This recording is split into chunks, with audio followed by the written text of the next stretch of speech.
Nabi. Ada sebuah kisah bahwasanya dikatakan oleh para ulama kita bahwasanya sholawat Nabi itu adalah gurunya orang yang tidak pernah punya guru. Artinya dalam keadaan kita sibuk sekali, busy dengan office of kantor, dengan kerjaan kita setiap hari, hingga kita mungkin susah atau sulit untuk hadir di perkumpulan-perkumpulan yang bermanfaat, tapi dia selalu bersolawat. Maka solawat bagi orang tersebut akan menjadi guru bagi dia. Suatu ketika ada satu orang ini hanya tukang bersih kayak tukang jam semacam itu, saat itu tukang jam. Kerjanya adalah hanya kerjakan jam. Cuma dia solawat terus, solawat banyak, solawat. Suatu ketika bermimpi ketemu baginda Nabi, dan dalam mimpi itu dia berkata, "Wahai umatku," disebut fulan, "jika engkau bisa hidup di pagi hingga sore," maksudnya jika engkau bisa menjalani hidup tanpa ada kedengkian dan kebencian di dalam hatimu kepada umatku, maka lakukanlah. Itu adalah termasuk sunnahku, dan siapa yang menghidupkan sunnahku akan bersamaku nanti. Engkau akan bersama aku di surga. Terbangunlah dia. Setelah dia terbangun, terbayang baginda Nabi mengatakan seperti itu. Mulai saat itu dia berusaha untuk tidak punya kebencian dengan siapapun. Suatu ketika datang seorang alim membetulkan jam. Alim itu muhaddis ceritanya. Lalu bercerita, "Ya Syekh, saya boleh tanya?" "Tanya apa?"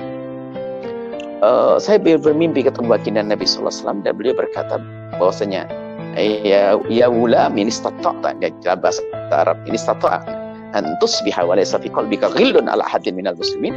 Wahai umatku, dia berkata kepada baginda Nabi, berkata kepadaku, "Jika engkau wahai umatku bisa menjalani hidup tanpa ada benci dengki kepada umatku, maka lakukanlah. Itu termasuk sunnahku, yang menghidupkan sunnahku akan bersamaku nanti di surga."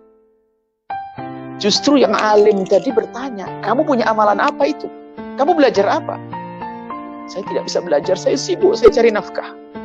Saya tidak bisa belajar, saya tidak bisa datang ke sana kemari." Sang alim muhaddis berkata, "Ketahuilah, yang kau dengar itu adalah engkau diajar langsung oleh Rasulullah. Itu hadis Nabi SAW, bunyinya begini, ya hulam in istata'ta an tusbiha wa laysa fi qalbika ghillun ala ahadin minal muslimina fa'al fa innaha min sunnati wa man ahya sunnati fa kana ma'i fil jannati." Sampai berkata, itu hadis Nabi. Iya, itu hadis. Dan begitulah kisah orang berbanyak salawat. Biarpun kadang bentuk Nabi mengingatkan atau dijaga oleh Allah, terhindar dari hal-hal salah ucap atau salah menafsirkan. Seorang ustaz hendaknya memperbanyak salat agar lisannya jaga agar tak terpeleset dalam berucap. Begitu. Jadi bersolawat ini diantaranya. Seorang awam tiba-tiba diajari. Hari itu dia bersih hati memang. Setelah dia bertemu dengan baginda Nabi, dia tidak pernah, kalau ada mulai amarah, ada dendam, ada benci, ada dengki bersama, langsung dihapus. Tidak, langsung dilawan.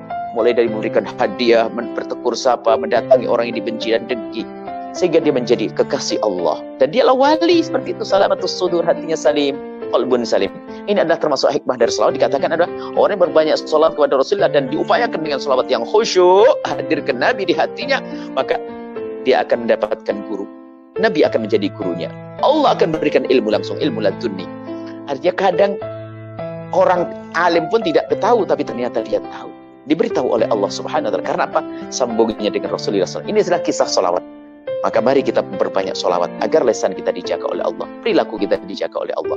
Ini. Jadi tidak harus bermimpi ketemu baginda Nabi. Tidak, dijaga, memperbanyak salawat kepada Rasulullah SAW.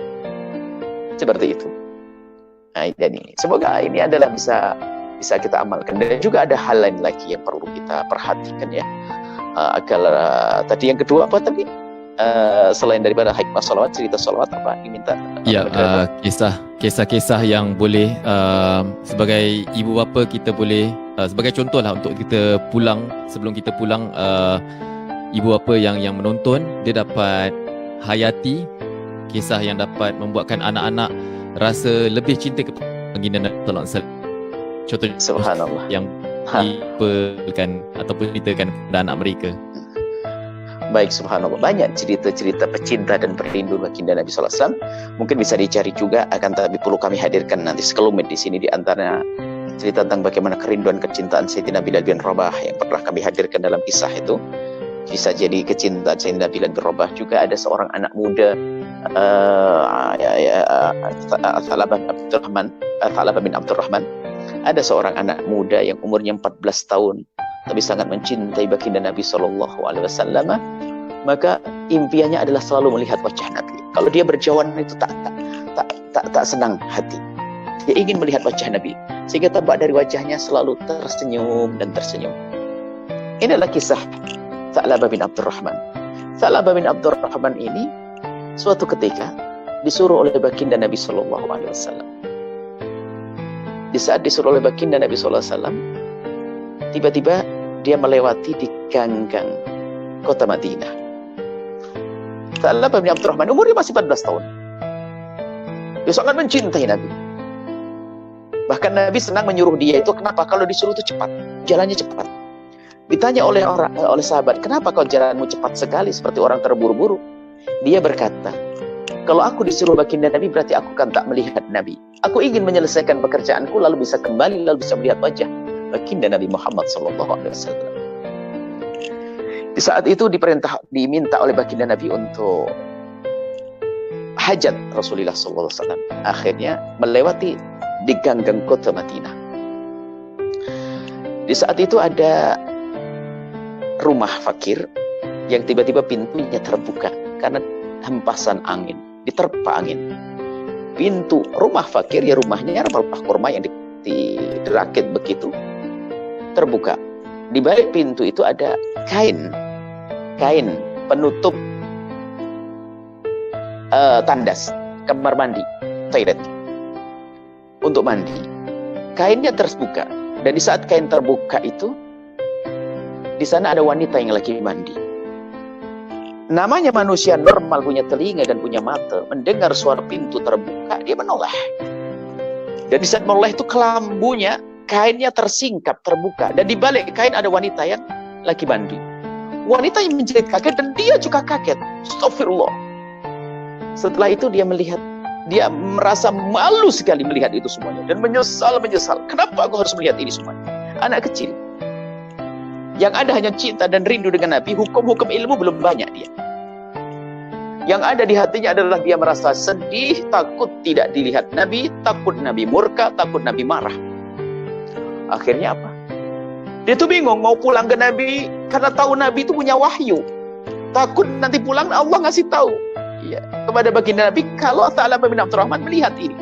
Dia bingung, menangis, tak berani pulang ke rumah ibunya. Kalau ke rumah ibundanya pasti dicari Nabi. Kalau ke rumah datang ke Nabi malu dia. Akhirnya dia berjalan-jalan, nama kecil tak ngerti mau kemana dia. Pergi, lalu semakin jauh.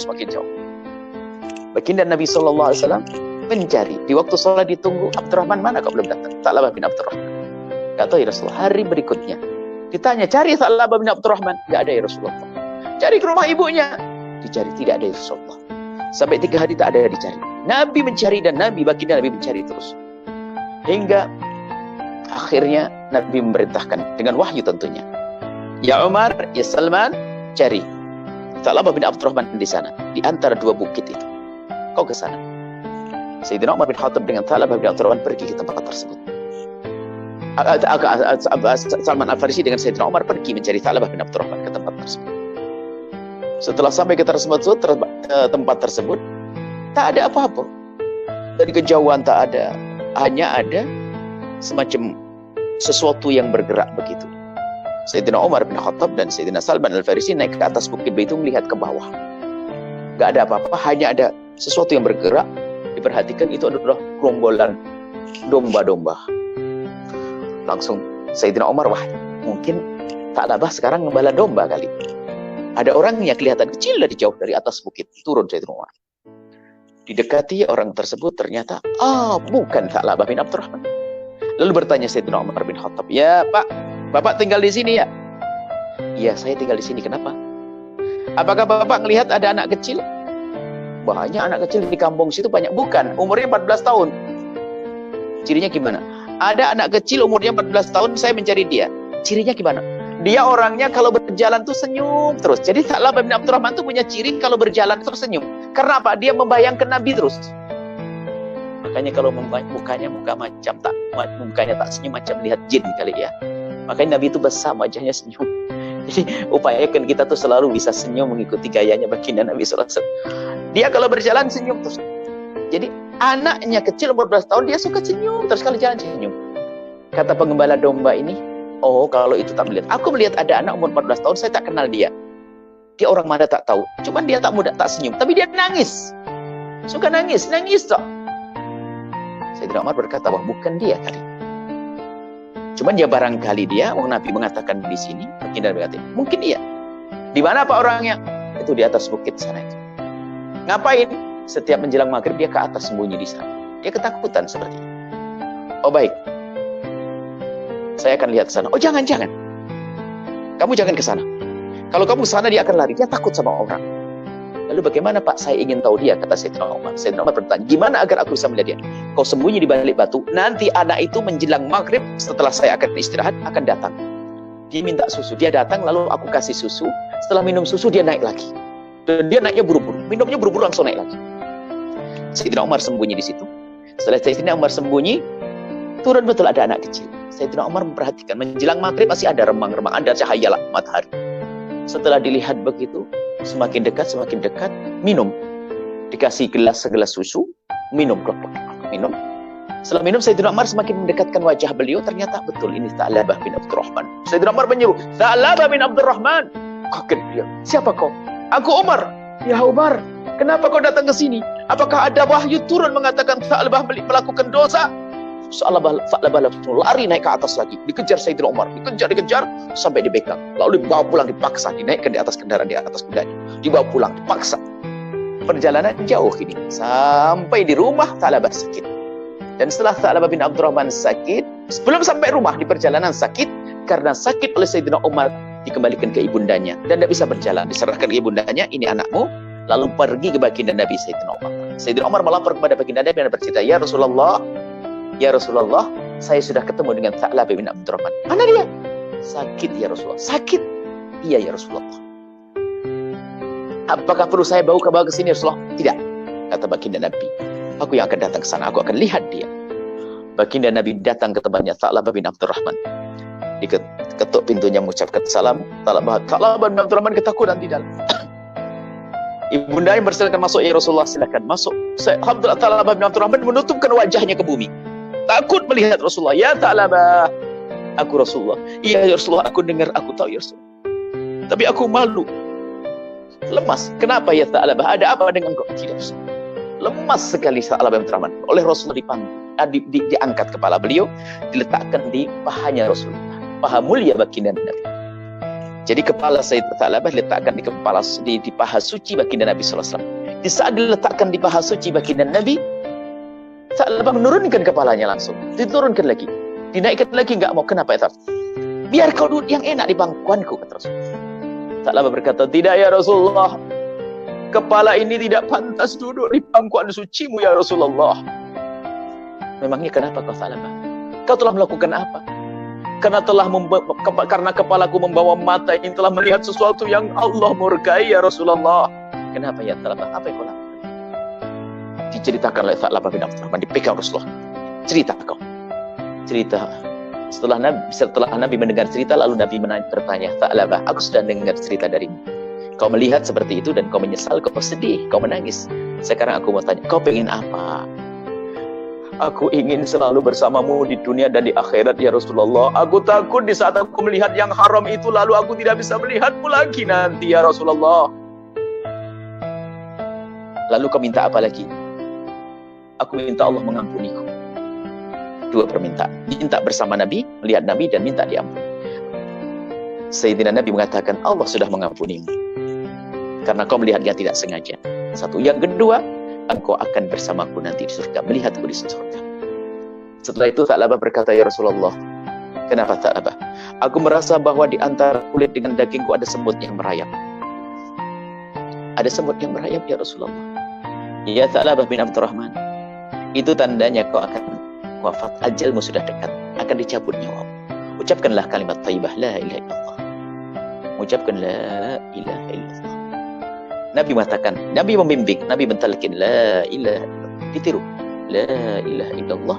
Dan setelah itu tutup usia, meninggallah Sa'labah bin Abdurrahman di pangkuan kaki Nabi, matanya ditutup oleh Rasulullah, kemudian dimandikan oleh Rasulullah SAW, disolati oleh Rasulullah SAW, kemudian diantarkan jenazahnya oleh Rasulullah SAW. Bahkan di saat Nabi mengantarkan jenazahnya, Sayyidina Umar datang, Sayyidina Abu Bakar datang, dan Nabi berjalan dengan cincit.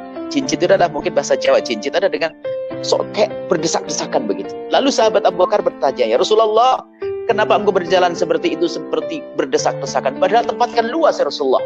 Nabi menjawab, demi Allah aku melihat malaikat datang mengiringi jenazahnya Sa'labah bin Abdurrahman.